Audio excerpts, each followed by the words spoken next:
కడప జిల్లా పులివెందుల్లో ఎమ్మెల్సీ రామ్ గోపాల్ రెడ్డి మీడియాతో మాట్లాడారు.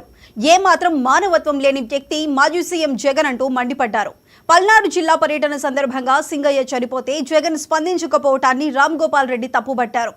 ఆన్లైన్ గేమ్ ఆడి అప్పుల పాలై చనిపోయిన వ్యక్తులను పరామర్శించడానికి వెళ్లి మీ అభిమానికి ప్రమాదం జరిగి చనిపోతే పట్టించుకోకపోవటం దారుణ విషయమని ఎమ్మెల్సీ ఎద్దేవా చేశారు.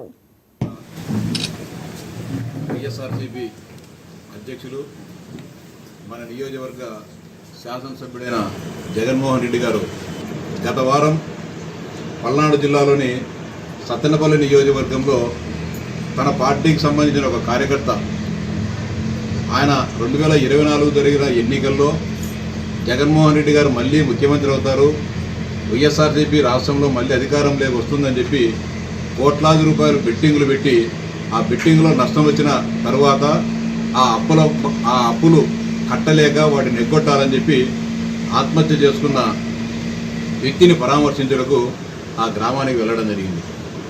ఈ రెండు సంఘటనలు ఒకసారి పరిశీలించినప్పుడు జగన్మోహన్ రెడ్డి వైఖరి ఎలా ఉందంటే తన పార్టీ కార్యకర్తలను రెచ్చగొట్టడము, పోలీసుల మీదకి తిరుగుబాటు చేయడము, శాంతి భద్రతలు విఘాతం కలిగిస్తే ఆ కార్యకర్తలందరిపైన కూడా పోలీసులు చట్టపరమైన చర్యలు తీసుకుంటారు. దీని ముసుగులో వారందరూ కూడా నా చుట్టూనే ఉంటారని చెప్పి ఒక దురాలోచనతో జగన్మోహన్ రెడ్డి గారు ఒక రాక్షస క్రీడకు శ్రీకారం చుట్టడం జరిగింది. ఇటీవల